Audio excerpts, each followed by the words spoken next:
is. Good evening. Welcome to the June 25th meeting of the Planning and Zoning Commission. Let's see. Let's get right to it. The first thing up is our approval of the minutes from April 9th. That was a while ago. Anyway, does anybody have any additions, subtractions Move to approve. to approve? Second. Second. All right. So we do a roll call vote. Aye. Rob, Joel, Aye. Cole. Aye. All right. Let's see. So next up, we have the public comment period. If anybody has anything that they'd like to talk to the commission about that's not currently on the P&Z, that's pending before P&Z or council, they can come up and talk for 3 minutes. Does anybody have anything? Nope. Everybody's here for the public hearing, huh? All right. We'll jump right into the public hearing. We'll turn it over to Mike.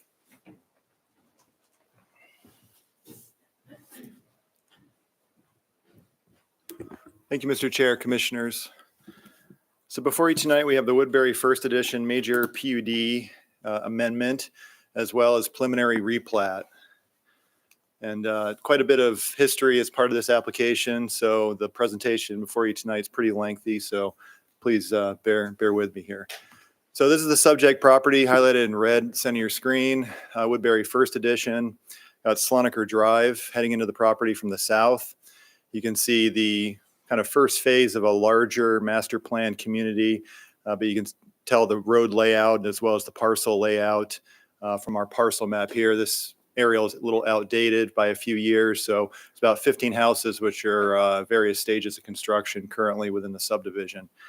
Further to the southwest is Lanny Drive, Peekaboo Street stub here to the north, Orchard Avenue is to the west, Pheasant Run Lane, as well as Arborcrest, and then further to the north here is Trail Road.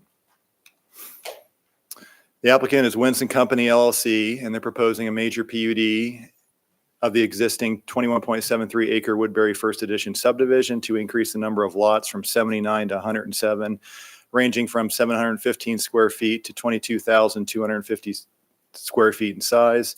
Also included in that proposal is a proposed preliminary replat of just a 12.27 acre portion of the existing Woodbury First Edition subdivision. That's to create 81 lots from the existing 52. Those lots range from 715 to 8,339 square feet in size. And the proposal is referred to as Woodbury First Edition replat. The replat would increase the total number of lots in Woodbury First Edition subdivision from 79 to 107. So a little bit of background here. September 20th of 21, Moscow City Council approved an annexation, comp plan designation, zoning designation, and PUD for the Woodbury First Edition with no conditions. The council also approved the preliminary plat for the Woodbury First Edition with the following 3 conditions recommended by the commission. The first one is the left turn lane from the eastbound Mountain View onto Slonaker Drive shall be evaluated by the applicant to determine whether a turn lane is warranted. And if so, the applicant shall be responsible for the construction of said turn lane. And then also to mitigate the increases in vehicular and pedestrian traffic on Mountain View Road, a detailed in the applicant's traffic impact study, the applicant shall be responsible for 50% of the construction costs associated with the installation, essentially improvements on Mountain View Road, which has occurred this last year. So essentially from Hamilton Low Aquatic Center all the way up to Slonaker Drive intersection. And then the third one was that access be restricted to the subject property from Slonaker Drive to emergency services access only until all required public infrastructure is completed in accordance with the approved development agreement. So that was mainly the heavy construction traffic associated with the public infrastructure. It was directed towards the construction entrance coming off a Trail Road. Then October 17th of 22, the Woodbury First Edition received final plat and final PUD approval from the City Council with one condition. City has identified that additional water sewer infrastructure will be required to serve certain portions of the subdivision. Developers shall design and construct all necessary infrastructure and will not proceed until said infrastructure is completed, installed, and accepted by the city for each phase of the subdivision in accordance with the approved development agreement. So like I mentioned before, Slonaker Drive has been extended into the subdivision, and the infrastructure for the first phase of the subdivision has been constructed, which includes Woodbury Drive, Picatee Circle, currently 15 single-family homes, various stages of construction. And then per those conditions of approval, the improvements to Mountain View Road, that included the widening, curb gutter, tree lawn, sidewalks, occurred on the right side, the east side of the road, south side when it makes the east-west direction change there. And a left turn lane onto Slonaker was constructed in 2024. So this is the current status of the subdivision. So this is Slonaker Drive heading into the subdivision. You can see it enters with bulb outs and then widens to the current status of Slonaker and the Blackwood addition to the south. I believe this is Woodbury Drive, Slonaker intersection looking to the northwest. This is looking down one of the private roads within the subdivision. I think this is Picatee. Another look down the private road. And then this would just be to the north of that private street. There'd be a number of homes that eventually would face a green area located over here in this direction with a walkway accessing the front of the houses. Primarily xeriscaping occurring, some lawn areas as well out in the area, but the lots are relatively small in size. So as you can see, a number of trees and shrubs utilized for each of the properties there. So this is just showing the improvements that were made to Mountain View. And then the designated left-hand turn lane.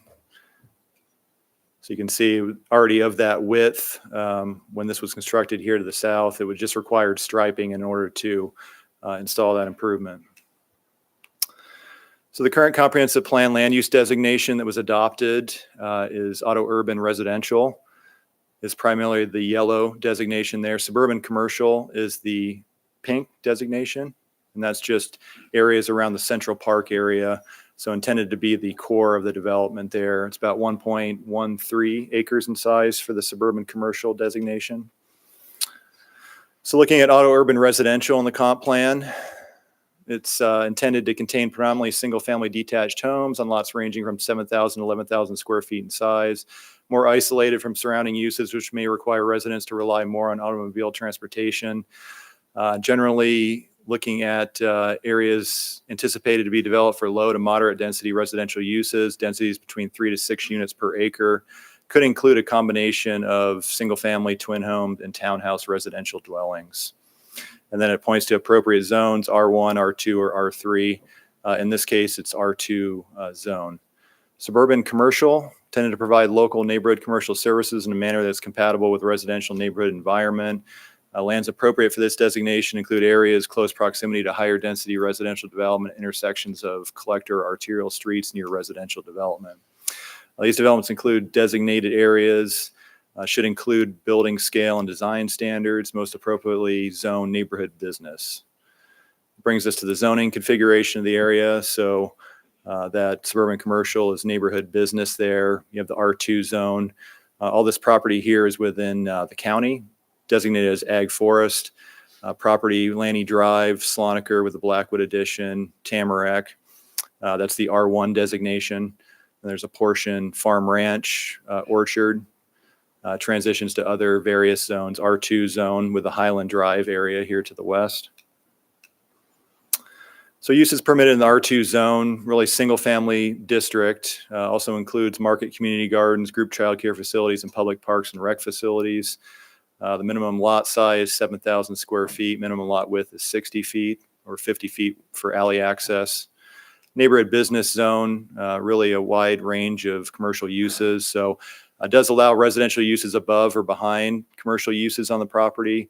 Also urban agriculture type uses, fitness centers, vet services, professional offices, restaurants, coffee espresso stands, child care facilities, community neighborhood centers, healthcare services, museum and art galleries, religious facilities, retail and personal services, and off-street parking areas, as well as bed and breakfast inns allow with a neighborhood business. Minimum lot size for single, two, and multifamily dwellings is 5,000 or 800 square feet per dwelling, whichever is greater. Townhouses are 1,800, twin homes are 2,250. So the existing Woodbury First Edition subdivision and PUD, mentioned before, 21.73 acres, 79 lots currently ranging from 3,823 to 16,321 square feet in size. First phase of a master plan subdivision, the intention is a new urbanist design. The entire property all the way up to Trail Road that the owner wishes to develop is approximately 82 acres in size. So it extends from Sloniker to the south, Arborcrest to the west, Trail to the north, and slightly to the east of Yeoman's Lane to the east. The entire concept is a community that includes a number of small neighborhoods that are linked by a combination of city and private streets. Community includes rear-loaded garages, front porches, tree-lined streets, walkable system that will connect a number of small linear parks. Each home in the neighborhood is proposed to be unique, but also have the same architectural style per the applicant. So this was the original kind of master plan, looking at different housing designs, depends on the colors, but essentially Trail Road here, Arborcrest, Sloniker, and then Yeoman's here to the east. So this was the approved PUD for the first phase, Woodbury First Edition. You can see there was really 4 different types of lots. So neighborhood business area close to what was being referred to as the Central Park, cottage lots with kind of the yellowish color, garden lots with the red, and estate lots with the blue. So really making a transition from the larger lots on the periphery of the subdivision to smaller lots and neighborhood business near the core of the development. And of course, they provided sample house plans for the different types of lots. So this was the cottage.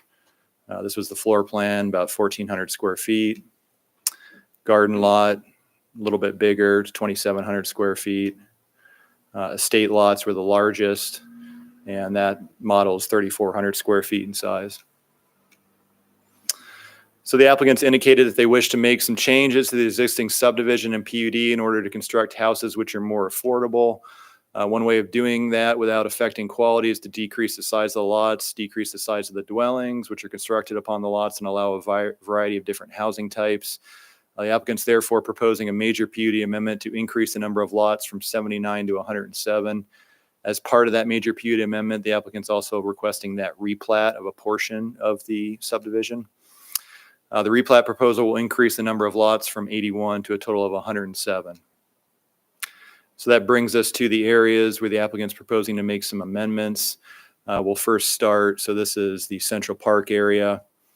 We have Picatee here, Sloniker, and this would be Woodbury Drive that extends up here to the west. So we'll start with Southwick Court with this teal color here. So originally 4 lots.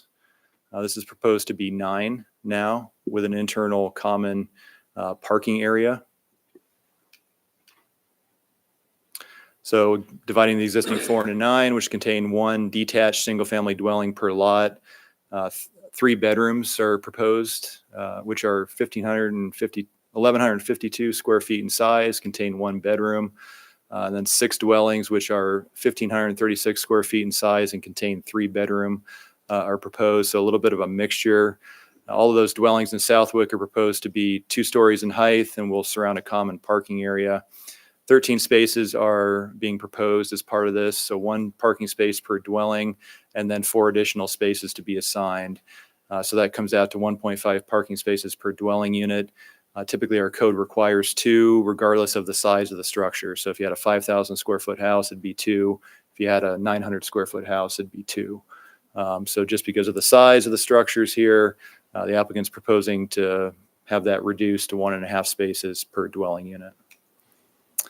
So these are the renderings that were submitted. So the larger units, and then you can see some of the smaller units intermingled there. And then the floor plans. So this is the smaller 24 by 24 unit on the first floor, living kitchen area, and then 1 bedroom office upstairs.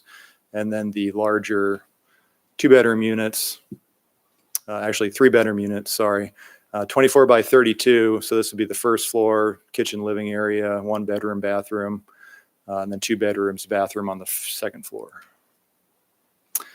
So moving along counterclockwise here, so this is the Willows So 4 lots. I believe it's taking 2 lots and creating 4 lots, and then parking off of the street located here. So these are detached 2-story dwellings of 1,152 square feet in size, containing 1 bedroom on each of the 4 lots, and then 8 parking spaces, which are accessed via Cottage Lane. And then that would be 2 spaces per dwelling unit, which would meet our code requirements. These are the sample floor plans that were submitted. Livable space on the first floor, living room and kitchen, and then office and 1 bedroom on the second floor with a bathroom. Brings us to the elevations for these cottages. So you've got the front, left, back, and right.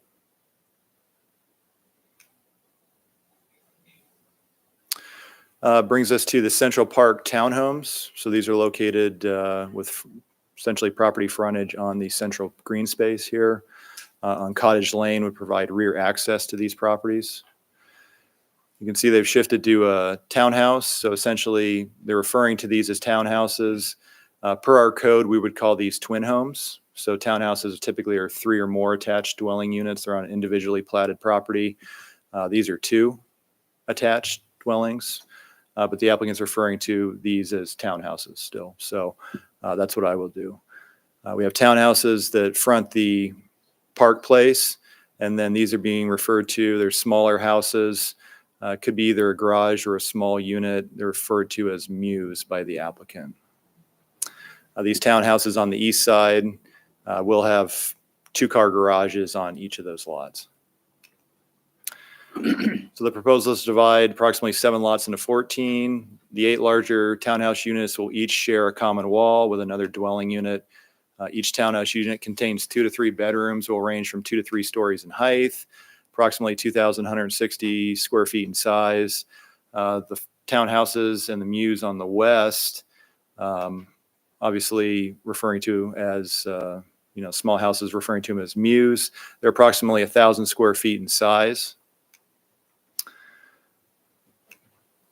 And they're located within the neighborhood business zone. They're proposing 1 off-street parking space per dwelling unit proposed here. The 4 townhouses on the east side of the walking path have backyards with 2-car garages. 2 additional mews are located along the walkway running from Cottage Lane to Park Place, and they're proposed to have 1 off-street parking space per dwelling for those. And so this is the typical floor plan for the townhomes. You can see the kitchen living area on the first floor, then up the stairs. So obviously this would be the 3-story model. And then 2 bedrooms on the second with 2 bathrooms. And then, 1 bedroom and a bathroom on the third with a porch. This would be either the garage space or the mew, which is 1,000 square feet in size. So it could have 2 stories, the living kitchen, first floor, and then 1 bedroom, bathroom, small office on the second. These are the example elevations for the townhomes.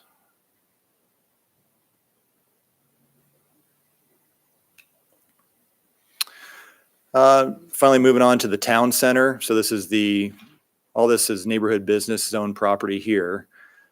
So this be on the west side of Woodbury Drive. This is the remainder of the neighborhood business zone. And so you can see it's dividing, a number of these larger lots on the west side of Woodbury Drive into smaller, more narrow lots with parking off the rear, and then some townhouses attached. So it'd be a 4-unit townhouse complex on the east side of Woodbury Drive. So it's proposing to further divide from approximately 6 lots to 14. This is being referred to as the town center. Redesigning these wider lots into narrow lots intended to resemble 1890s downtown facades with 2 to 3-story buildings which share common walls. Existing lots were approved to allow any use the neighborhood business zone would permit, and whatever structure would fit within the parameters of the PUD in the neighborhood business zone. Applicant now has provided some more detail on what type of structures that are going to be built there, what uses would be targeted for the town center lots. This would be consistent with retail or offices on the ground floor with offices or dwelling units above. Of course, the number of dwelling units would need to comply with the base density requirements of the PUD, so they wouldn't be able to exceed that with the number of dwellings that were above the commercial uses here. Currently, there's 18 off-street parking spaces shown on the town center lots. Applicants proposing that each dwelling unit that's constructed have one dedicated off-street parking space in these locations. In conjunction with that, planning on, there's Rosemary Street that runs north-south behind these lots. They're proposing to dedicate 41 temporary parking spaces that are proposed to be constructed directly adjacent to this Rosemary Lane in order to gauge the need for off-street parking for the buildings and uses constructed within the town center. So these are the examples of what the applicant envisions being constructed within the town center for the buildings, 2-3 stories with storefronts, awnings. And then lastly, Woodbury Drive, townhomes, recreation, and cottages is what this is being referred to. So you have some townhomes here. This is a pickleball court that's indoors, located on one of the properties, and then a couple smaller cottages there to the south. Also, Cottage Lane is now proposed to be extended across the street. So this was this is formerly just a lot. So the Cottage Lane extends across the street and connects to Rosemary Lane now as part of the replat. So that really separates kind of the town center lots from the Woodbury Drive townhomes, recreation, and cottages area. 4 lots in this area proposed to be divided into attached townhomes. This is similar to the Central Park townhouse units we just reviewed. Those contain 2 to 3 bedrooms, will range from 2 to 3 stories in height, the indoor pickleball court, and then 2 attached cottages. So these are similar to the 24 by 24 foot cottages that are part of the first area that we looked at for Southwick Court. Then off-street parking, 7 off-street parking spaces provided to serve the 4 townhouses, 3 off-street parking provided for the 2 cottages, and then the indoor pickleball court property has 4 public off-street parking spaces. Looking at the PUD base density, so R2 zone dictates that the base density is 4.8 dwelling units per acre. Based upon these changes, the applicant's at 4.13 dwelling units an acre proposed, so they haven't quite reached the base density, so there's no bonuses that are required. Neighborhood business zone base density is 24 dwelling units per acre. It's only 1.1 acres of neighborhood business zone land. So a base density of 28 dwelling units would be, the applicant would be limited to.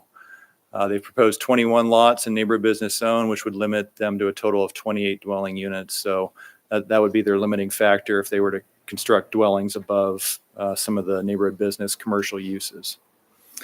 Existing setback requirements. You can see really a combination of 5-foot setbacks and 0 setbacks. And then once you get to the estate lots, a little bit larger, 10 feet in the front, 10 feet in the rear, and 5 feet in the side. The applicant is proposing to make some changes. This is in order to accommodate a lot of the townhouse and these smaller lots with the smaller footprints of the buildings constructed on them. So proposing to go down to a 0 setback for kind of those village neighborhood business lots. It's the small lots, 0 setback, and then coming back up to the 5-foot setback. And then looks like the change to the estate from 10 to 5 on the front and the rear for those setbacks. So accessory dwelling units are permitted essentially everywhere throughout every residential zone in the city. As long as the setbacks can be met within Woodbury First Edition, they're permitted. Within village, cottage, and garden lots, they may be placed above a 1, 2, 3 car garage or carport. Maximum floor area is 750 square feet. The estate lots, same over a garage or carport.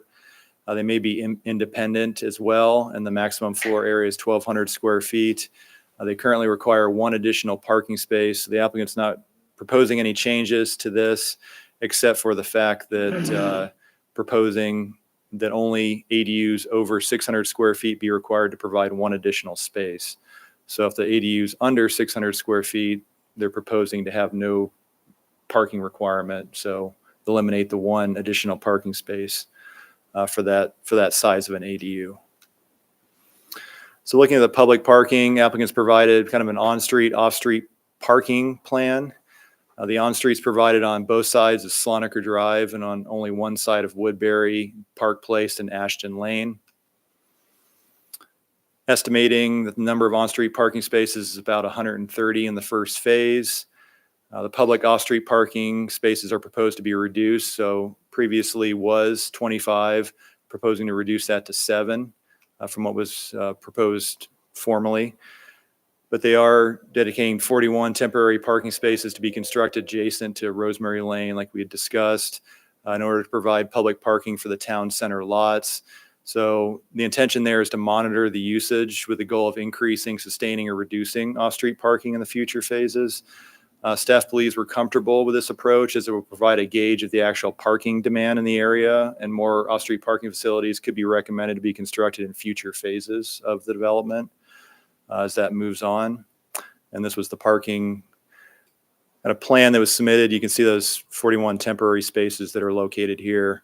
All the public parking spaces are the lighter shade of blue scattered throughout the subdivision, and then the lighter shade of blue on-street parking spaces. You can see Woodbury Drive, both sides of Sloniker, Park Place as well. The next change the applicant's proposing is Ashton Lane. This is very south, so the stormwater detention pond here is the southwest corner. This is Sloniker Drive, and you have Ashton Lane, which is currently a one-way street with parking on one side of the street. It's a public street. It's a little bit wider. We don't have a street standard for a one-way street, and so this was the agreed upon standard. It's a little bit wider than you would typically see, but that's intended for snow removal. The applicant's proposing to convert this to a private road section instead, which would accommodate two-way traffic instead of one-way, and then it would have off-street parking on one side through a rolled curb, and then the off-street parking, or on-street, excuse me, would be compacted gravel instead of concrete or pavement that the street would be constructed out of, and then trees would be included about every 60 feet, I think. You can see kind of what that looks like. You can see the slight squares here. So you would park in these gravel areas, come back out onto the street. Initially, I think staff was hesitant over the gravel with the parking. The applicants agreed to install private catch basins, so the gravel wouldn't be conveyed into our stormwater system. And so with that modification, I think our streets department and engineering is comfortable with what the applicant's proposing here.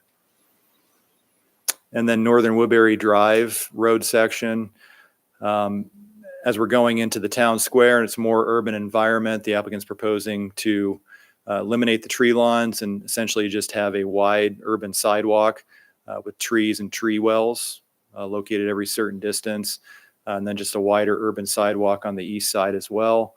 The reduction in right-of-way width, so typically the minimum right-of-way width is 60 feet. The applicant's proposing 54 here, so we've indicated that if it stays at 54, it would have to turn into a private street at that point. If they increase it back to 60 feet, then it could remain a public street. So applicant will have to decide on whether or not it's private or public at that location. But that's really just a one block segment up here as it transitions to the town square area. So it brings us to the preliminary plat. So this is the 12.27 acre portion. This is really just to facilitate the PUD changes. So 81 lots from the existing 52. But once again, coming from 79 to 107 in the entire subdivision. The applicant's gone through and shaded kind of the areas that are part of the replat.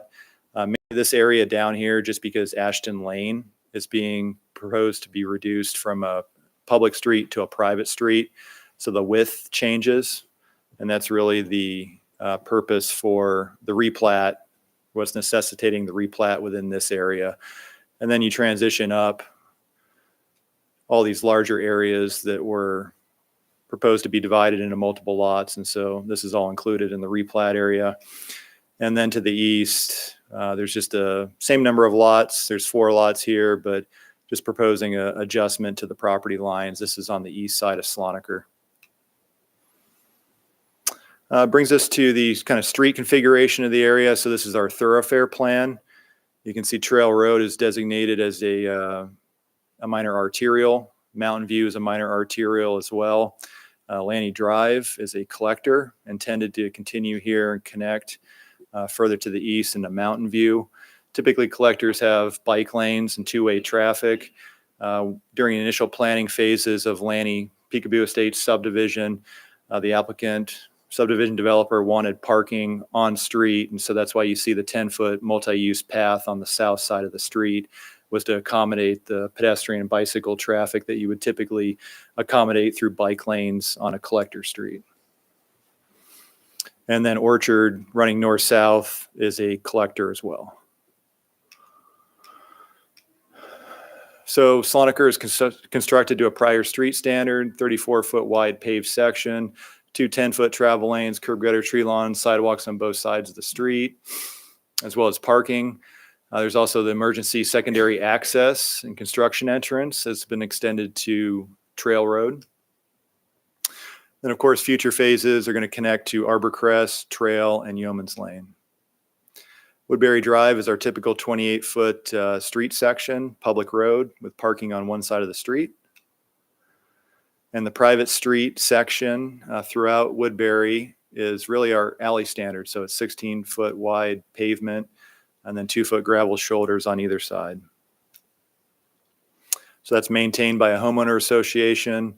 And of course, the fire marshals reviewed all the private streets for sufficient access. The applicants modeled the private street intersections for sufficient fire truck turning radiuses as well. So there's a previous traffic impact study that was conducted by the applicant to gauge the impact of the proposed subdivision on existing roadways, primary intersections within the area. The intersections that were analyzed were Mountain View Road, D Street intersection, and Mountain View Road and F Street intersection. We'll get to Orchard at some point in the future when they make the connection to Arborcrest and Orchard to the west, but these 2 intersections were analyzed as part of that. They conducted for the full build out of the subdivision at estimated 270 dwelling units. And they concluded that the proposed subdivision is expected to result in minimal impacts to vehicle traffic conditions at the study intersections and meet city operating standards under all development scenarios. Also concluded that no mitigations are needed to address potential project impacts to traffic conditions. Our engineering department has reviewed the TIS and determined that the additional lots wouldn't have a significant impact on the level of service at those intersections that were analyzed. Even at full build out, the intersections were still functioning at level of service A and level of service B. Level of service D is seen as still acceptable in the traffic impact statement world. So the improvements on Mountain View to mitigate the impact of Woodbury subdivision have already been constructed. And then another TIS would be required at a next phase when construction to connection to Arborcrest or Orchard Ave is proposed. Looking at the water service, engineering has determined that additional lots will have a negligible impact on domestic water demand in the area. The MB zone lots with potential commercial uses may increase the fire flow demand in the subdivision. So the water modeling report from the original plat was done prior to upgrades to the Ponderosa pump station and recommended connecting to the main pressure zone in Slonaker, as the Ponderosa station was insufficient to serve the development. After that water model analysis was completed, city constructed a new pump station that had already been planned, serving Orchard Avenue pressure zone, and the Woodbury addition was included in the potential service area of the pump station design. So the developer has also constructed a connection to that pressure zone and installed a pressure reducing valve. That's near the connection to the main pressure zone in Slonaker, expanding the Orchard pressure zone as intended in the new pump station design. So we've had recent flow tests of the system near the new commercial lots. They indicate the available fire flow of 3,800 gallons per minute. That should be sufficient to serve the majority of the uses in the neighborhood business zone. Any deficiencies for other uses can be mitigated by installing fire suppression systems in the buildings and or constructing a building with a more fire resistant building construction type. So this was the entire area that the booster stations intended to serve. So this was the existing. So the existing Ponderosa booster station further to the south was decommissioned. This was constructed as part of Peekaboo Estates. So city purchased a lot, corner of Orchard and Lanny Drive, constructed the booster station. This is the existing zone, included Woodbury as well as all this area here for future growth. So the storm sewer is piped and conveyed to an existing stormwater detention pond located at the southwest corner of the subdivision. Because of the increased density, subsequent increased overall impervious area of the development, the Woodbury stormwater report needs to be revised, and any necessary modifications to the existing detention pond need to be completed within the next phase of the development. So obviously needs to meet our stormwater runoff control standards, which essentially requires it to be detained to the pre-development rate. Looking at sanitary sewer, there's no changes that are needed to the existing sanitary sewer system. Engineering department has indicated that the planned Lanny Drive connection will need to be made at the next phase of the subdivision. Parkland dedication has not changed since the original plat, so really depends on the amount of net developable land and what zone that property is located in. So R2 requires 5%, neighborhood business requires 9%. And then there's about a 26,746 square foot dedication requirement just for this phase.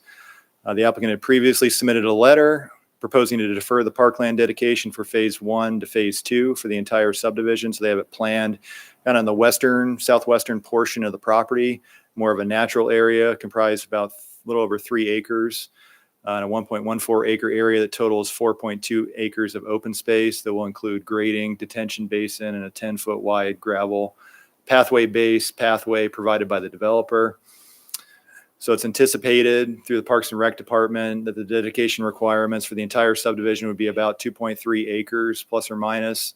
That said, 4.2 acres of parkland dedication together with the improvements with the pathway would satisfy all the parkland dedication requirements for Woodbury, and the council has already previously approved the deferral to the next phase at the first hearing. So with that, staff recommends the City of Moscow Planning and Zoning Commission conduct the public hearing, and upon consideration of testimony received, recommend approval of the proposed PUD amendment with no conditions, and recommend approval of the proposed preliminary replat with one condition, that the applicant shall be required to update the existing stormwater report for the subdivision and include any mitigation actions necessary to ensure that the stormwater facilities will have no downstream adverse impacts subject to the approval of the city engineer. And of course, in accordance with the commission's decision, direct staff to prepare the relevant criteria and standards. I'd certainly try to answer any questions you had. Everybody got that? Simple. So I do have a question. The R2 minimum lot sizes. How I'm struggling to relate the proposed new lot sizes to the R2 requirement. Well, PUD allows the deviation in lot sizes through that process. If you look at kind of the comp plan designation and about the density, it's pretty on par with that. It's about 4.13 units per acre in R2. I think the comp plan says between 3 and 5 units per acre. So, it's fairly consistent with the comp plan as far as the density of the R2 area. Anybody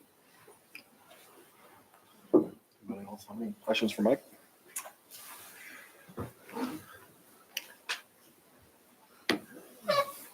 Nothing? Not yet. All right. Well, thanks, Mike. So let's see. We'll open the public hearing and see if there's any comments or presentation from the applicant.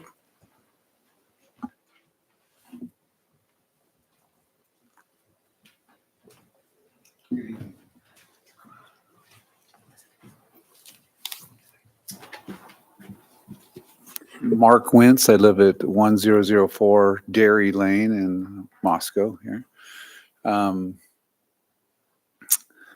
Thank you, Mike. That was a great presentation. A lot of work went into that. We moved here with our family 25 years ago from Los Angeles. I was a builder down there. We'd probably done maybe 200 homes as my company had in the just north of Los Angeles there. And it's an example of sprawl. I mean, Los Angeles is kind of the poster child for that.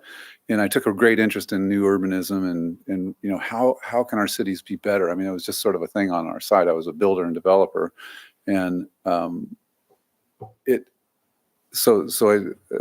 when I got here, actually, I took classes immediately. I started into Nels Reese was teaching the urban theory class, and took a couple classes from him. And sorry, so blame it on you. But you know, thinking like, what can we do here in Moscow to make something really fantastic?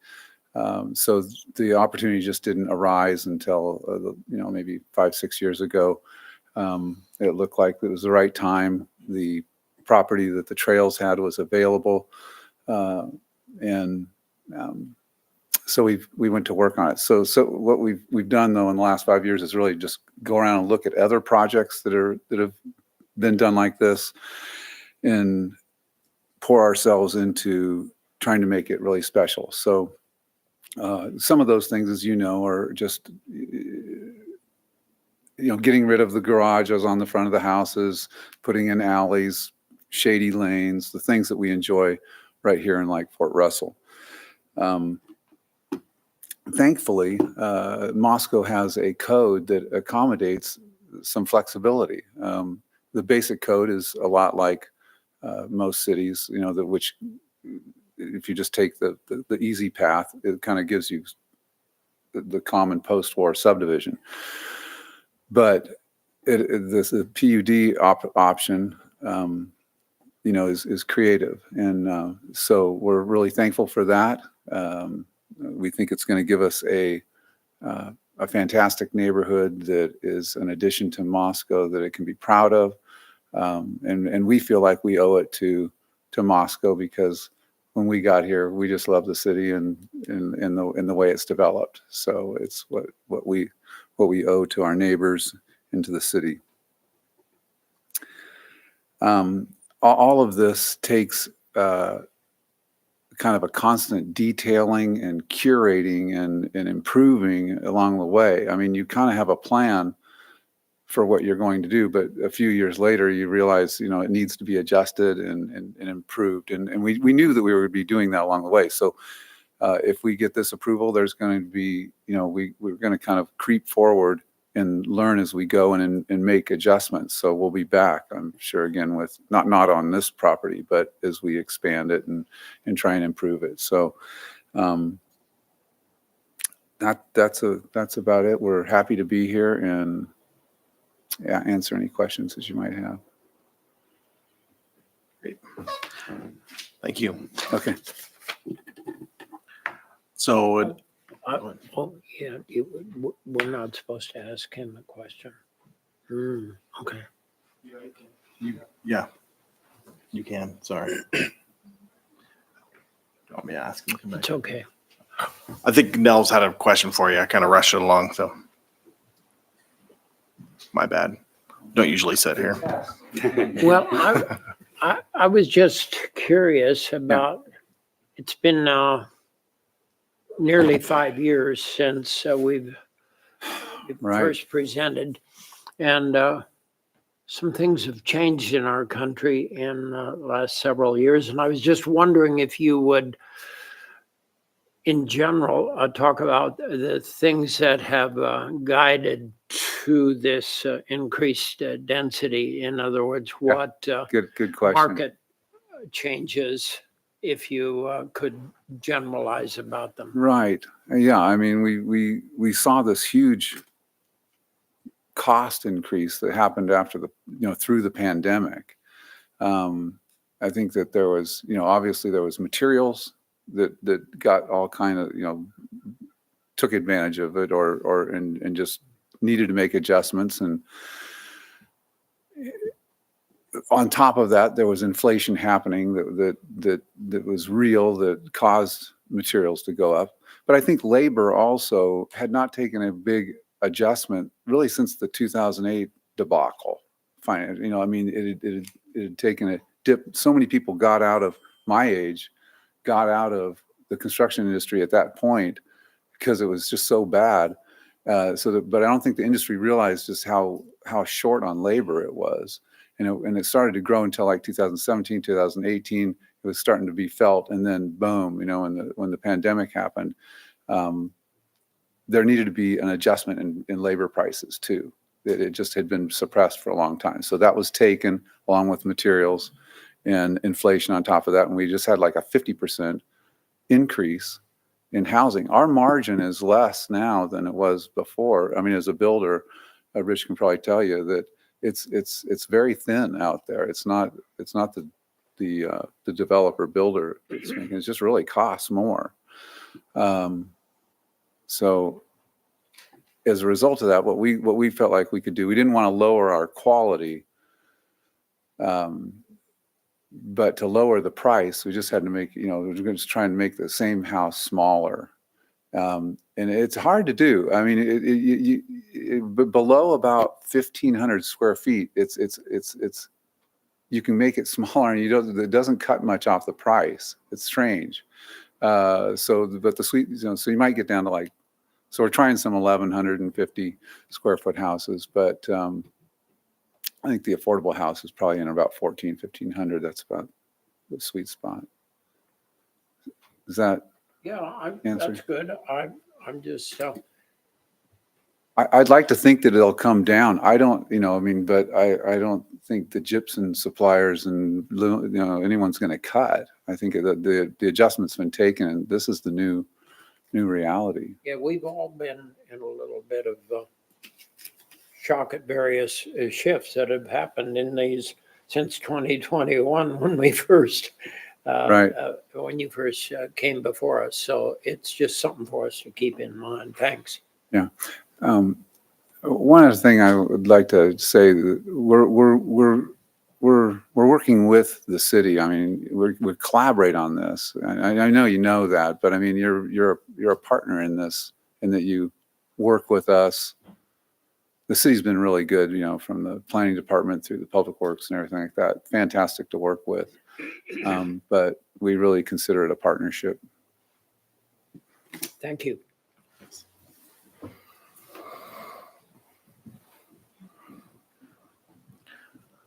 Is there any other comments in favor?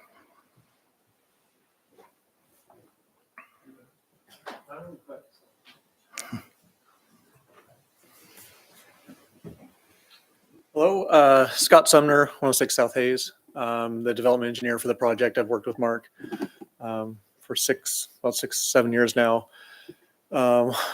Mike did a good job covering, you know, a lot of what I do is water, sewer, storm, the roads, that aspect of all the houses, the sizing. That's Mark's department. But one of the things I wanted to hit on that Mike talked about on stormwater, the original design of all these stormwater ponds and how all subdivisions, I believe, that I'm a part of, and I think all of the ones in the city of Moscow, is how the buildable area is all considered, the stormwater for the buildable area, not the roads and other hardscapes, are all designed to compensate what can fit there. So whether it's 100 lots or 79, the amount of impervious to pervious area is still relatively the same. So when you design these stormwater ponds, increasing the amount of these lots, and Bob can correct me if I'm wrong later, but looking back at our original storm report, it just takes the buildable area. So if you have a 20 acres of buildable where houses could actually sit, whether that's the 79 lots that they had originally or 101, it does not change the stormwater design per the city codes going forward. So there will be some modifications to stormwater report because some of the roads that Mark and Levi with this project are trying to make smaller, and a lot of things they're trying to reduce the amount of hardscape and roads that are here to reduce those impacts.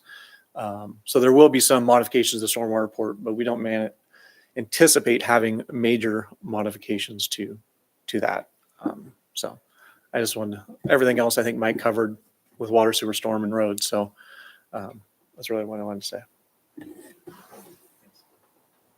Any questions? Right. He's one more in favor here. Hello, Commission. My name is Levi Wentz. I live at 1580 South Pickety. I'm the development partner on the project with my dad, and I just wanted to continue furthering on some of the things that Nels you were asking about. Affordability is a really big topic, I think, for everybody, but especially for my generation as we're coming in. I can speak firsthand how hard it is, for myself and my friends trying to get into homes with the interest rates where they're at and the costs where they're at. And so our country over the last 100 years the housing has really changed. 100 years ago, the average starter home was 1,000 square feet. Now the average square footage of a starter home is between 2,200 and 2,400 square feet. And so that along with a lot of other conditions has led to the affordability crisis that we find ourselves in. And so as we've mentioned, 5 years is a long time, and the first couple of years has been spent in planning and grading and all the work that goes into a subdivision. So we're finally out there, but we're trying to project out again another 5 years and think about where we're going to be at and anticipate the needs of Woodbury as well as the needs of Moscow. And I think the mission statement for City Council and employees of Moscow really says it well, and I can see ourselves in that. We want to anticipate and meet the needs of a diverse population. We're trying to have have Woodbury serve a large demographic, have young families out there, really have a diversity of demographics economically, as well as age-wise. And so these changes that we're bringing to you, we didn't know they were going to be changes 5 years ago, but this is a really big subdivision. There's a lot of information that Mike presented to you, and a lot of things have changed in 5 years. We've gotten better as we've gotten into this. We've been studying, we've been traveling around the country, and our country has changed as well. And so this is us trying to anticipate that, serve the needs of the population, and really create a sense of community for Woodbury and for Moscow. Thank you. Thanks. Any other in favor or neutral? Opposed? Go ahead.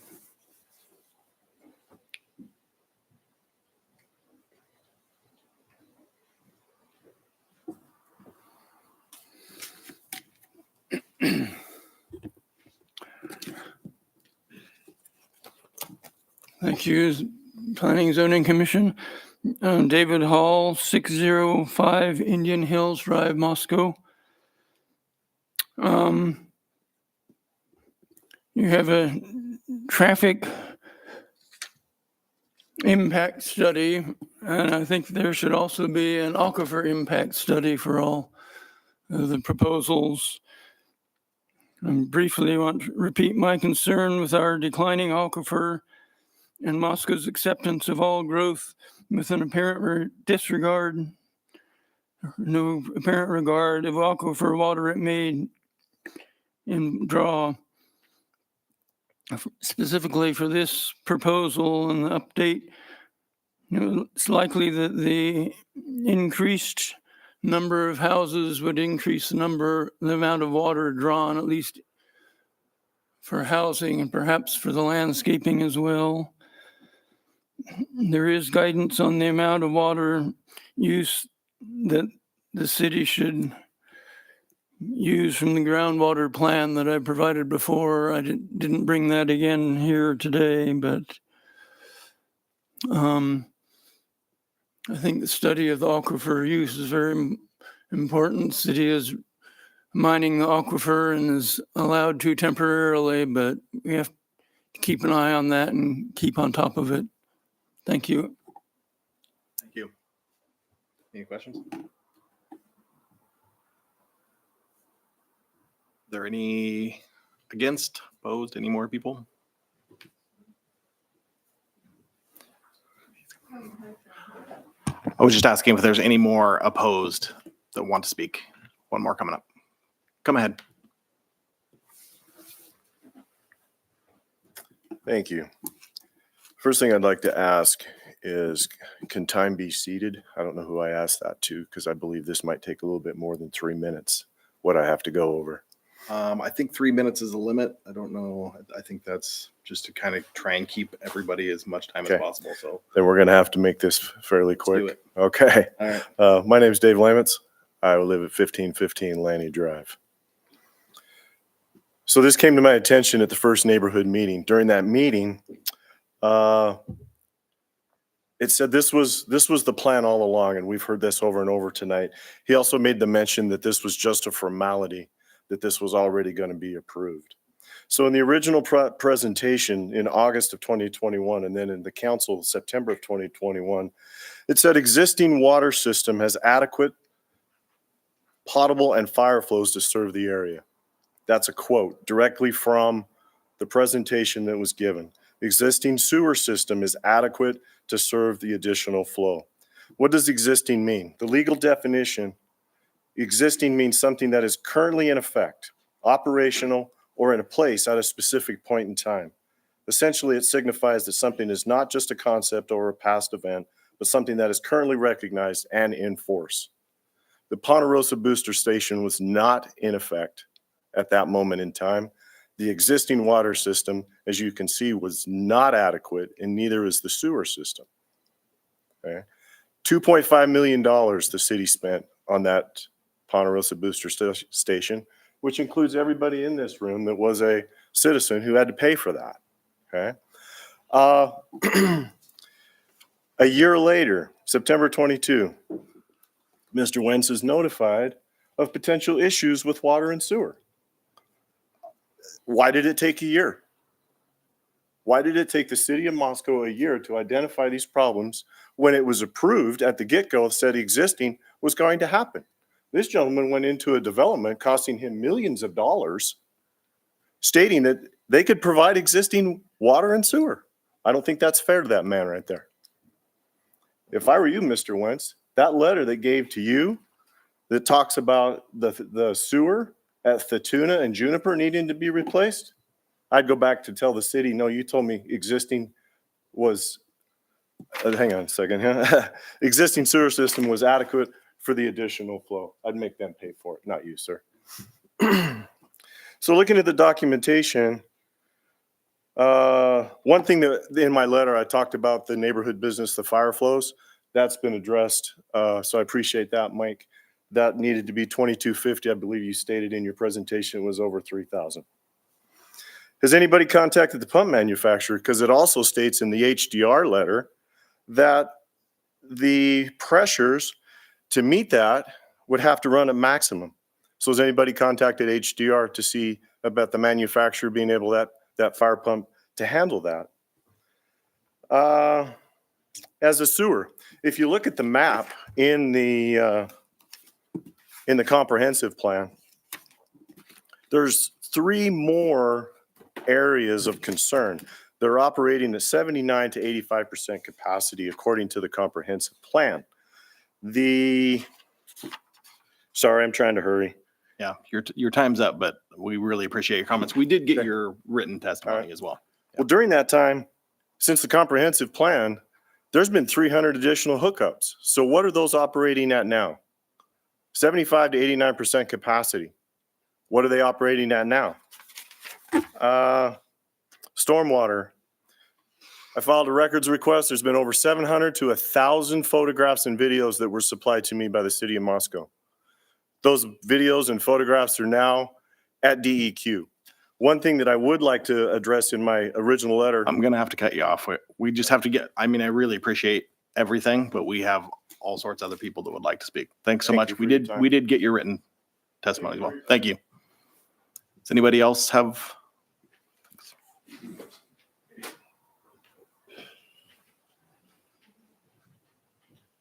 Good evening. I'm Paul Hendricks, 1306 Lonaker Drive, Moscow.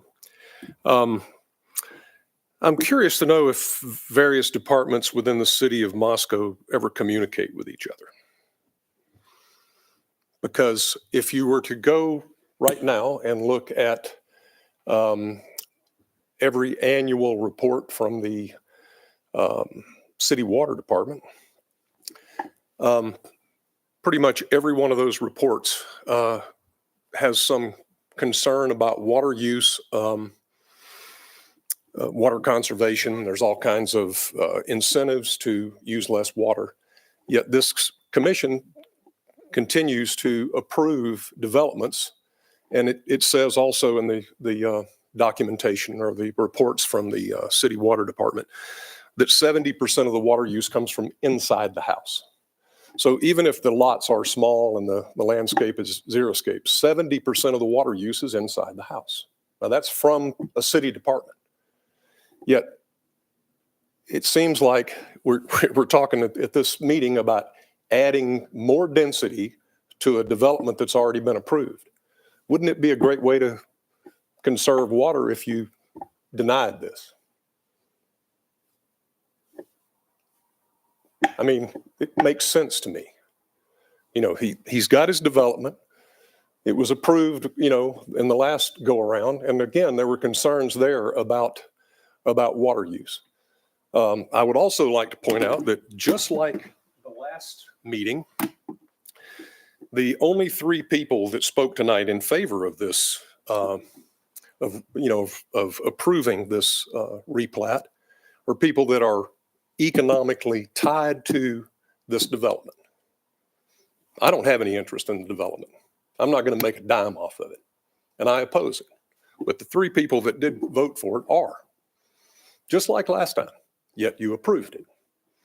So do what your citizens are concerned, try to do something in favor of what your citizens are concerned about that aren't connected with this development. I say deny the thing. Thank you.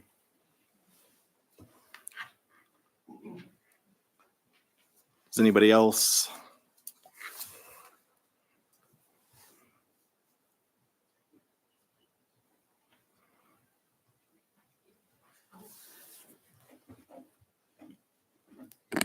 Suzanne Kurtz, and I have a more immediate concern, I suspect, and very quick it will be. I live at 966 Pheasant Run. As last time, I am concerned about heavy construction, trucks, etc., coming down Orchard Avenue in its present state. It is a road that has 4 blind hills. It has no sidewalks at the north end of it, and it has a limited capacity in terms of how narrow it is and where it could be widened. It'd be very difficult to widen it given where the homes are there.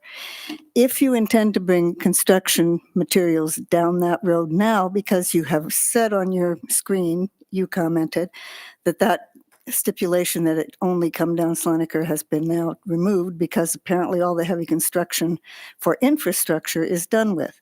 But what about the heavy construction for the rest of the buildings, especially with this increased intensity? I second what the gentleman before said in terms of water use as well, but I'm particularly concerned about children living along this road, the fact that a lot of people use it for pedestrian purposes. There are no sidewalks except very limited ones, and there's no room to build them.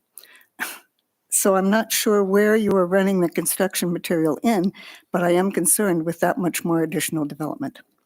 So I would vote to deny as it currently stands too, partly on the basis of simply that. And I think the water concern is of much greater importance here too. Thank you. Thank you.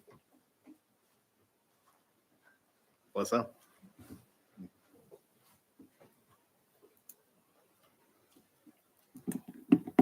Good evening, Mr. Chairman and Commissioners. My name is Melissa Epler, and I'm at 2467 Arborcrest Road, very end of the road. Please forgive me if I say anything incorrect. There was a lot of information, and it seemed like a lot of changes, and I was trying to keep track, so I don't mean to misrepresent. If I do, correct me if I do. I have a couple concerns that I saw tonight. One that really came to my attention was decreasing the parking spaces. Even though the fire department said, yes, these roads meet the specs and the turnaround, when you're decreasing parking spaces, where's everybody going to park? I have a 3-bedroom house, 1 child who's driving, and my house looks like a used car lot right now. Rich can agree with that. Where's everybody going to park at? They're going to park on the roads, which can be a danger for fire and emergency safety. Not sure if this is a concern or not, but it seems like the lot sizes are significantly smaller than the surrounding area. I'm a little more familiar with county planning and zoning rules than city, And that's something that's taken into consideration. I think it's something that we should look at here is does this development really fit the surrounding area and what we're creating? Accurate or not, city infrastructure, water, sewage, everything use is in the public attention and is an issue. If it's not a concern, then I would really recommend doing a good public service announcement, letting people know that, hey, we're okay. Because as a citizen in Moscow, I am worried about it. So a development bringing even more lots in does raise my concern. Even though you addressed Orchard and Arbor Crest being later on in the phases impacted, I would argue that this change is going to impact it greatly now and in the future. My teenage children have chosen on their own to never walk that road. They will not walk to the neighborhood parks. They will not walk to school. I'm getting emotional because they have almost been ran off the road multiple times on that. That road will be an access point for this development. If we are adding more houses, and I think it said even more businesses in this proposed, we're going to have more traffic coming through, and it is straight up a danger for those around us. My question for you at the end is, if you're going to approve this and change setbacks requirements, does that apply to me? Because I'm looking at making some changes at my house. If there's 0 setback requirements for side lots, I would love that also. Thank you, guys. Appreciate it. Thanks. Does anybody else have any in opposition? Okay, let's see. So we received one thing after the cutoff, and I'm happy to include that in the public record. I can pass this out to you guys.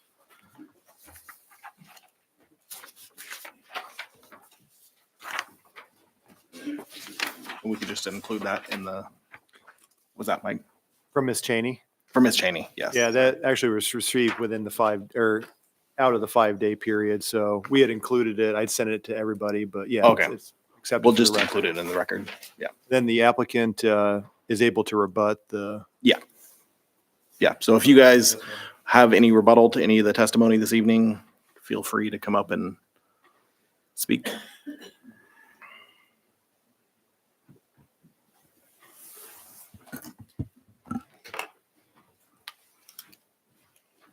Thank you, Chairman. There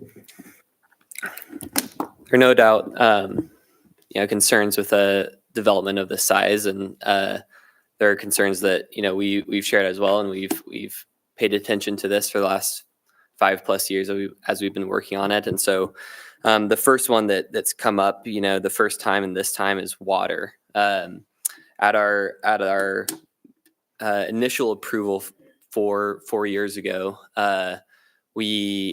I believe it was Tyler Palmer, who's the chair of the PBAC committee, came and actually spoke surprisingly in favor of accepting the subdivision. And as chair of the Palouse Basin Aquifer Committee, he explained that finding solutions for water is a normal course of action that every city goes through all of human history. That's why we have the PBAC in place. We're monitoring the aquifer. We know it's declining. We don't know how much is left. We just don't have that type of visibility, but there are solutions in play. And I went and followed up with him afterwards and got to talk to him for an hour about it, and felt like as a citizen, I was pleased to know that there's actually a lot of effort going in, and a lot of people keeping their eyes on it. Because it should be a concern for Moscow, which is a growing city that's going to continue to grow, and we're going to need to adapt, and that's what we do really well as humans, is adapt. The other thing that Dave brought up was that this was the plan all along. We've had this in our pocket for 5 years. I think, as I was trying to explain before, there's a lot of work that goes into this, and as we worked through this the first time with Bill and Mike, we had ideas of directions we could go, and we knew that we'd need to adapt this plan over its 20-year lifespan. And upon the planning department's recommendation, we in some areas like the neighborhood business zone just continued our single family lots because we didn't know exactly where the lot lines were going to fall at that point. We were well under our density. And so on the planning department's recommendation, we knew that we could come back and get this approval at a later point because we had the base density was already set. And so we knew we could come back at a later point once we actually knew where we were going and where the market was going to be when we got to that those places and address it then. Traffic on Orchard is certainly an issue. I'm a runner and I grew up in Moscow and I've run on Orchard several times, and Orchard has been a dangerous road for a very long time. We're continuing to talk with subcontractors and our trade partners, suppliers, even though we're well past we have the access point of Salonicur. We're continuing to on a monthly basis remind our subcontractors to be taking our construction access off Trail Road and use Mountain View Drive as much as possible. Now there's new people every week on our job site. So a lot of that is like wrangling cats, but we do our best to do that. And I think it benefits the citizens as well as I think it benefits us to have people coming in that construction access point. Last thing that I'll address is parking. We're putting a lot of chips on the table in trying to develop this neighborhood business zone. I think that the conditions have to be just right for it to work. And parking is one of those conditions. Parking has to be there. It has to be accessible for people. And we cannot make this a hassle. And so we're rightly concerned about parking in our development. We want to make sure that we get it right. We also don't want to make sure that we over park and have empty spaces and create a lot of impervious surface that's not used. We'd rather maximize that for the citizens. So we're keeping our eye on parking spaces. Part of this, as Mike presented, is just keeping our options open for the future, gauging as we go. This is going to continue to change, and we want to make sure it's parked right. Thank you. Thank you. So if there's no other statements, I'll close the public hearing and then open it up for discussion. Obviously, I think one thing that I should probably state is the one thing with Planning and Zoning Commission is we have kind of a narrow scope. So there's a lot of comments and a lot of discussion on things that, I mean, correct me if I'm wrong, Mike, but I think a lot of these things kind of need to come up at council. I think we can't really I think it's out of our scope for water, for instance. I think that's one of those things that we've talked about a lot, and I don't think that's within our scope. But anyway, I'd still like to open it up for commission discussion. Joel? I think there's a lot to say, so this There might is. take some time. Yeah. The Ponderosa Booster Station, that was planned for and completed prior, correct? Bob Bavel's our Yeah, okay, Bob. city engineer, so he could answer that question. Good evening, Bob Wavell, City of Moscow Engineering Department. The Ponderosa Booster Station was indicated as being deficient in some ways in the 2012 water comp plan. So as part of our capital improvement plan, I should say that just about every booster station we had was considered deficient at the time. The part of that is changing in fire flow standards over time as fire code changes. It kind of changes. The infrastructure needs to be improved to kind of keep up with some of those changes, and that was a large part of the deficiencies that just about every one of our booster stations in town saw. So it was indicated that almost all of them needed to be done. So that was done in two phases. The first phase, I believe, was the Vista Booster Station, the White Avenue Booster Station, and I can't remember the third one. And then the second phase is Ponderosa Booster Station and the Indian Hills Booster Station. So the Ponderosa Booster Station was in the planning well before the Woodbury plat came through, and that area that the Woodbury plat is in was anticipated to be part of the booster station service area. So yeah, that I believe we purchased the lot. We entered into discussion with the developer at the Peekaboo Estates subdivision about purchasing a lot in 2015. We purchased a lot in 2017 and then built it in 22, I believe. Does that answer your question? I wanted the audience to hear this. I sit in on city council meetings almost every single time as an audience member sitting out there. And I've heard about these booster stations, all of them that you've talked about over the years and well before Woodbury ever came here. But as the city grows, you have to improve your standards, you have to accommodate growth, and you plan ahead. If you've got an area that's likely to be developed at some point because the city grows, you're going to make some plan that you better, because you don't want to build it and then it's deficient right away because some stuff went in. So now you have to rebuild it. No, you have to plan ahead. So the Ponderosa Booster Station was not done specifically for the Woodbury area. It was done to improve and all the other ones, because I've listened to all of them in the city council meetings as they've talked about them and showed pictures and all that kind of stuff. That was anticipated as normal growth, just like in your house. Things you have to replace things in your house over time. If you make your house bigger, you'll have to get some other stuff to take care of what you added on, and that's what the city does.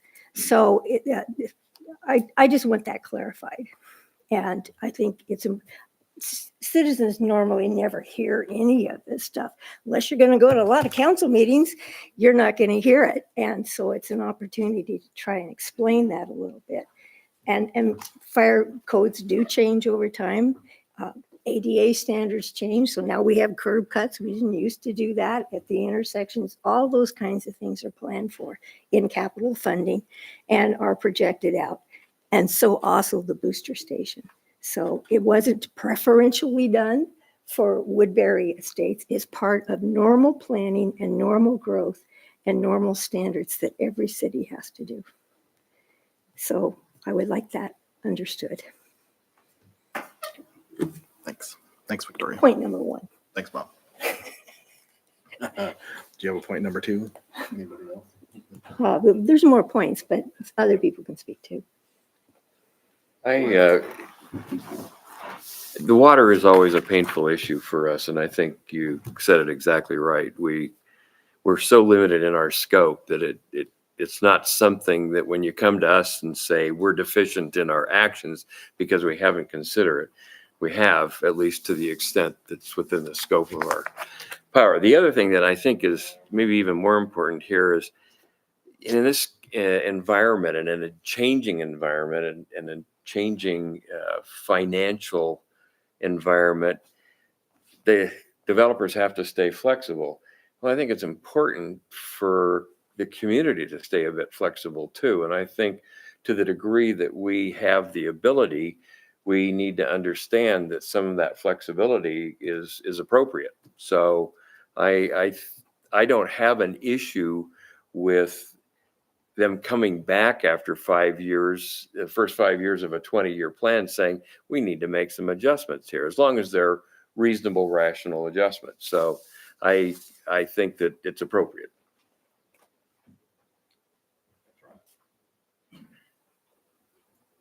Hi, Joel. Want to first to agree with your comments on the limitations that this commission faces with respect to water. we simply, it's not in our bag of tools to deny a subdivision based on declining aquifers. If such a action were to be taken, it would have to be city council. There have historically been cities, I have know about a few in California that faced severe water issues.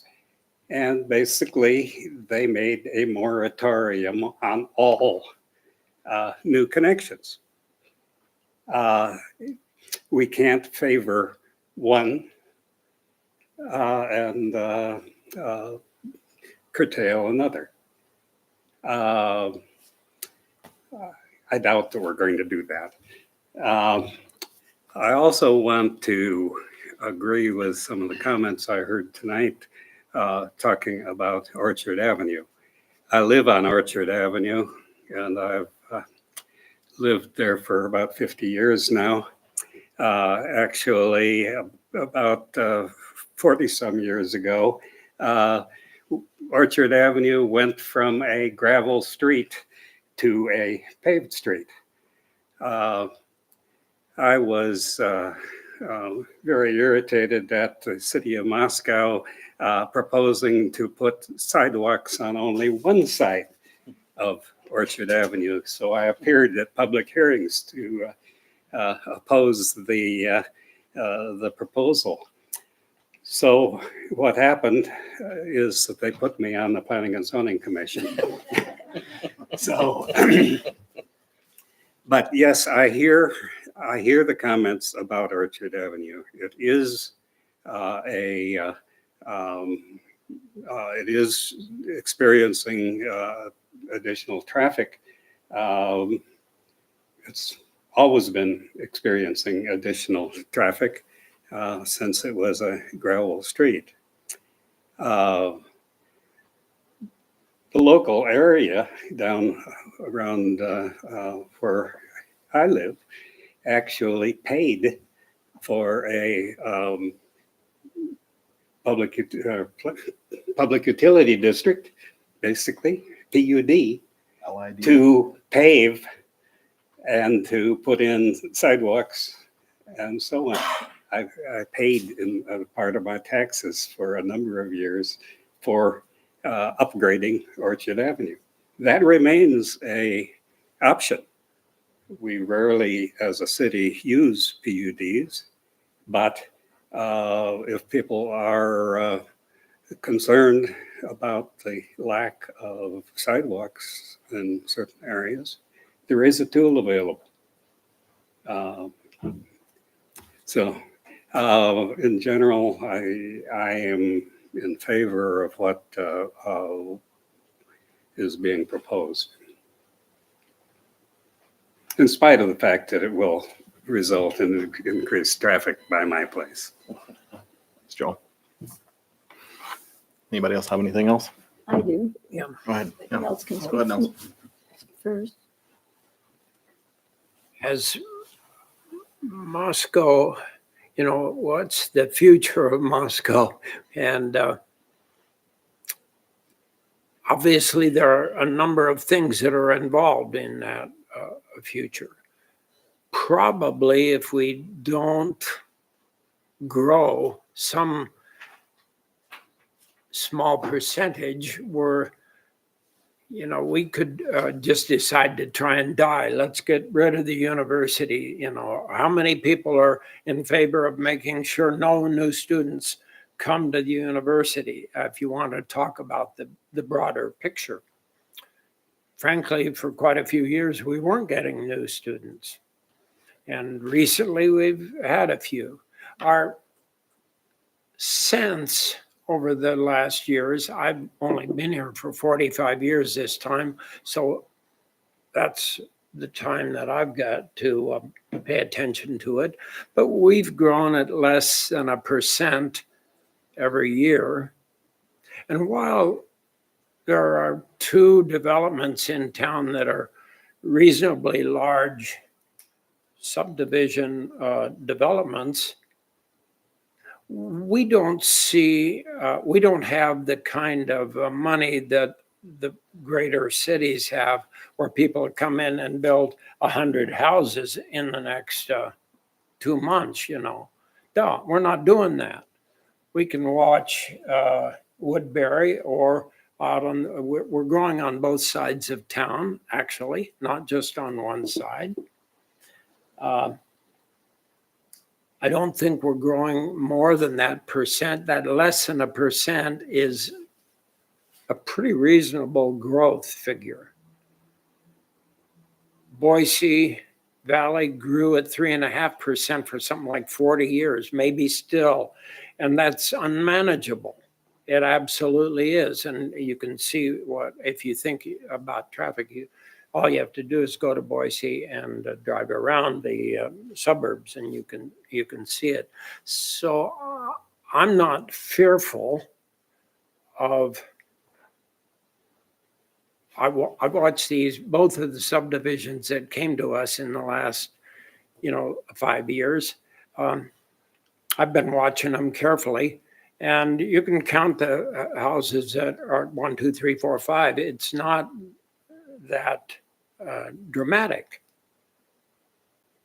Now, I just happen to live on a street where 5,000 cars a day go by my house. So when people come in and tell me that they can't handle 30 or 40 cars going by their house, of course, you can see how I've been on this commission for 30 years, and I hear it all the time. Somehow I managed to raise a child in a house where thousands of cars go by every day. And I'm not saying that's wonderful. It's just is a fact of life. I am sensitive about the Orchard Avenue and other streets that we have that are not well designed for sidewalks. We went through a period, we all did, those of us who are older, we went through a period of time in the 60s and 70s when we decided no one was going to walk anymore. We're driving cars. I mean, just a subdivision just close to my house over here, 10 blocks away. There's no sidewalks on either side of the street. Grandma gets to walk in the street. Kids get to play in the street. Duh, it's bad. But thank the 50s and 60s people. That's what we thought we were going to do. We just, hey, we got cars, we got roads, let's just give up walking. Now we've kind of rediscovered walking, and we're paying that price. And we need to, obviously, Orchard needs some fixing up. But meanwhile, I see, as I look at I'm a pretty close observer of Woodbury, and what I see out there is careful development. I prayed in my years ago that as we grew to the northwest, the trail property was the obvious way we're going to grow. And this falls into that pattern. But what I see is really quality stuff. I just took a few people out to a few weeks ago out to show them Woodbury, and they said, "Oh my gosh, let's get out. Look at this. Well, I could live here." So I feel pretty positive, and so given the issues that we have, the day's going to come in our city when we're going to run into the water problem is going to come up and bite us. I don't know when it's going to be, 20, 30 years. Tyler Palmer is the most expert on it. He isn't here tonight, but it's going to happen. And when it does happen, we'll have to figure out a way to solve it. It's really hard to solve those problems before, you watch at your own house. Oh my God, I've got a little leak here. Well, you don't do anything about it. Well, I can live with a little leak. But when the pipe breaks, that's when we'll do something. I can promise you. So my sense is we're not growing ridiculously fast. This seems to be a project that's really well managed and thoughtful. The fact that they're coming back and reevaluating it, to me, is a good sign rather than a bad sign. It seems like we're trying to adjust to our own lives and to the market. So that's just some background on Moscow. We've been sitting here, I've been sitting here for 30 years with people claiming we're all going to die tomorrow because the water's gone. But if we close down and decide not to grow, we will die. And if we continue to grow in modest ways, I think it's probably positive. And I tend to be supportive of this project. That's my speech. Okay, now I want to talk about water. Go ahead. Not booster stations, but water. So yes, water is very much a concern to this commission and I think most people in town. And I'm really glad people are paying attention in hearing that. But a declining aquifer doesn't mean it's empty tomorrow.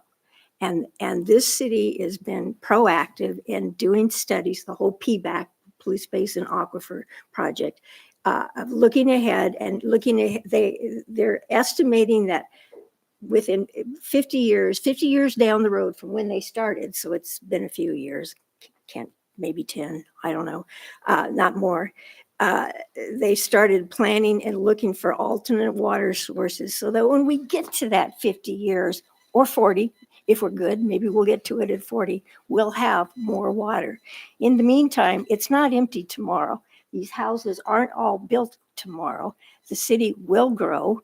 It has to grow somewhere. If it doesn't grow in town, it'll grow in the county, and there's no water restrictions for the most part out there, and then you have no control over it. And density is one of the methods for conserving water. You cut back on infrastructure, which is the streets and the pipes and all that stuff, which is a cost savings, and you cut back, density cuts back on water, at least in terms of the landscape. X number of gallons used per dwelling, if it's here, if it's there, if it's wherever it happens to go, it's just going to get used. And so you conserve where you can. And the city there's a wonderful graph, which I keep thinking somebody should put this graph up on the wall somewhere so that it's here for every single meeting, where the city has grown in this line that shows how much we've grown and the water use. So the water use probably should have grown right along with the line of population growth, but the water use actually goes down because we have done a better job of conserving over the years.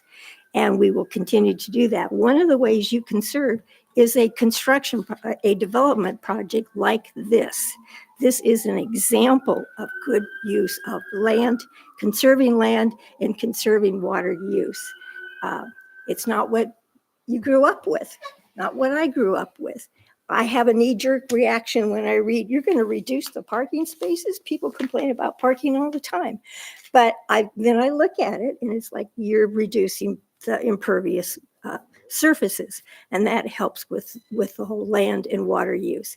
This is the type of project that you want to have if you are conserving land and you're conserving water. It's a model.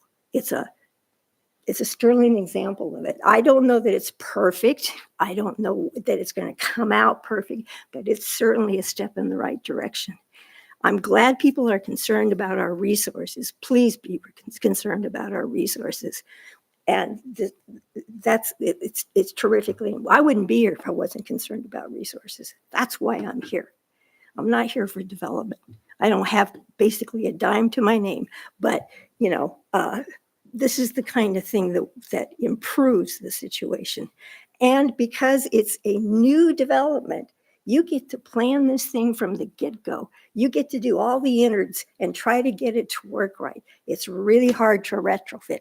It's really hard to go into an area that's already got a bunch of houses and then try to figure out how to make it work with everything else. It's hopscotched around here and there and everywhere. This is a unit. And you can work on this and make it work internally. and make it shine, which is what I hope it will do. I know there's been a lot of careful planning into it. There's a very long packet. I'm sure some of you have looked at it. I'm sure you have. So you have to keep that, we have, or at least we do, we have to keep that in mind too, that things will change. We will have to grow or we will dry up and this town will dry up and blow away, period. There's a lot of towns out there in this nation that have done that. And this town is trying to do smart growth. They're trying to do wise decisions as best they can. Some of it's not what we're used to, but things change. And as far as putting a moratorium on any kind of growth or developments, you're right. You can't cherry pick it. You can't say, well, we don't want this one. Well, that one's okay. It would have to be a global decision, which does not come from this group. It would have to be a global decision that Moscow will have no more development, period. Or no more population growth, period. I don't know how you enforce any of that, but that's what it would have to be. And that's not an option tonight. So I think that covers most of my points. I hope it helps give you some broader perspective to look at and keep your eyes open. Look for things like that. Yeah, go to city council meetings. You'll learn stuff. So anyway. This lady goes to more meetings than any other human being in Moscow. And she's heard it all. So I vote her queen of P&Z. But anyway, I was it's just a concerned citizen that was interested in a little park across my street. And I retired, so I had some time. And I decided I should start going to city council meetings.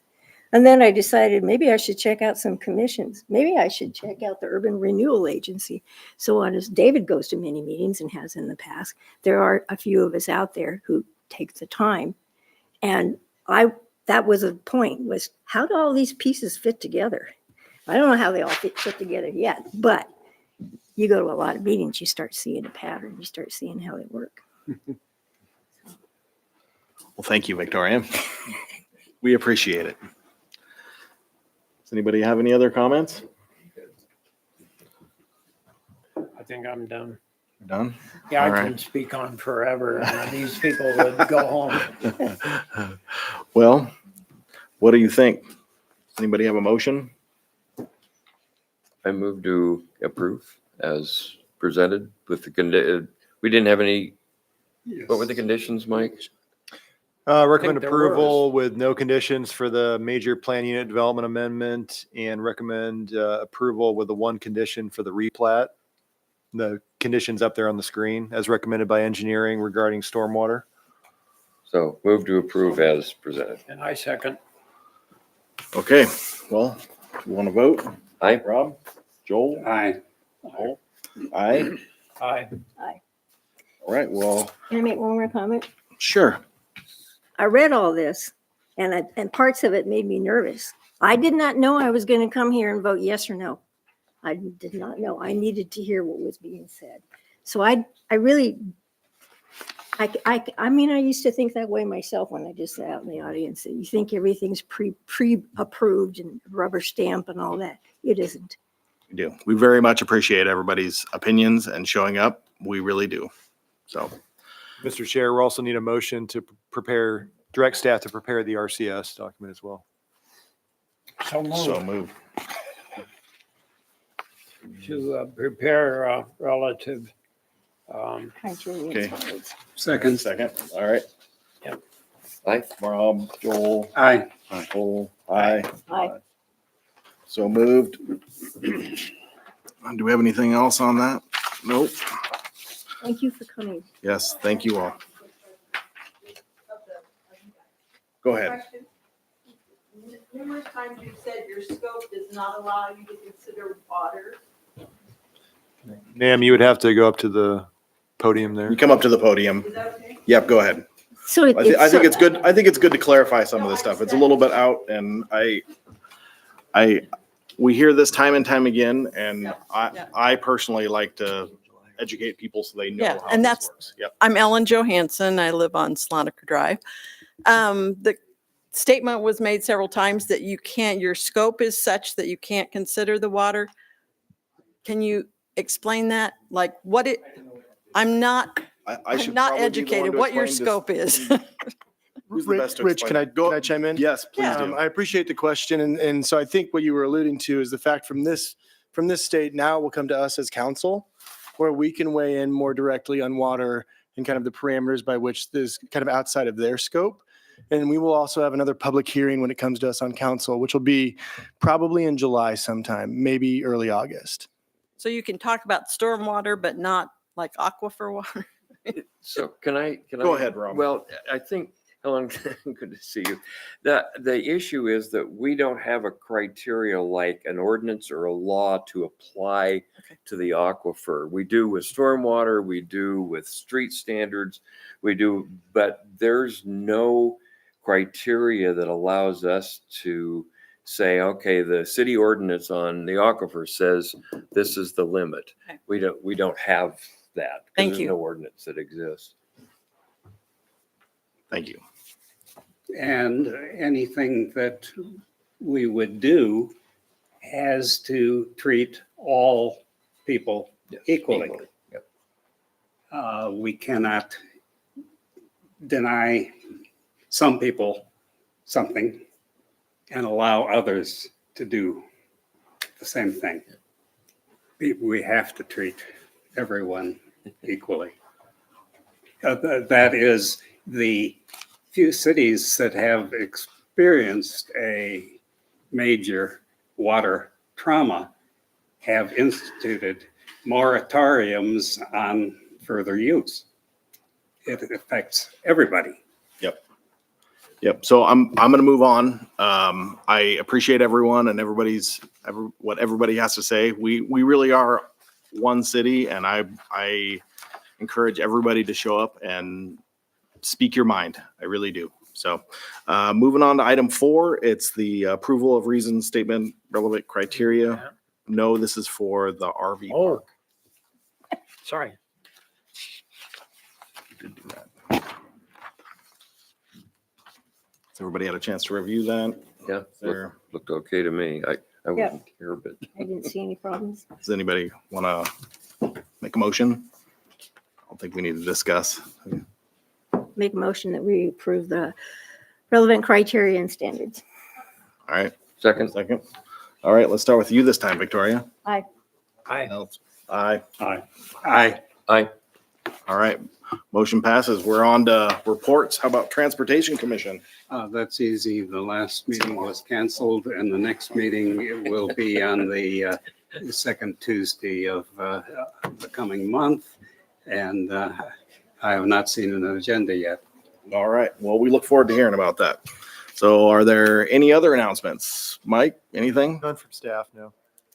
Okay. We have a Well, meeting next time though, right? we have a meeting hearing. on July 9th. Well, I just have one little. All right, let's hear it. At this very hour, they're presenting a new book over at the 1912 Center while we're having this meeting. And there's a new book, one of these Arcadia books out about Moscow then and now. Oh. And I think it's going to be pretty interesting. What they've done is take pictures from the past and look what Moscow looked like in 1910 or 1940, and then a new picture. And this is published in a book, and it's being presented as we speak over at the 1912 building. But it'll be something we should probably all take a look at Yeah. as we watch the city grow and change. Absolutely. Well, excellent. If nobody has anything else, we'll adjourn. Thank you. Thanks so much.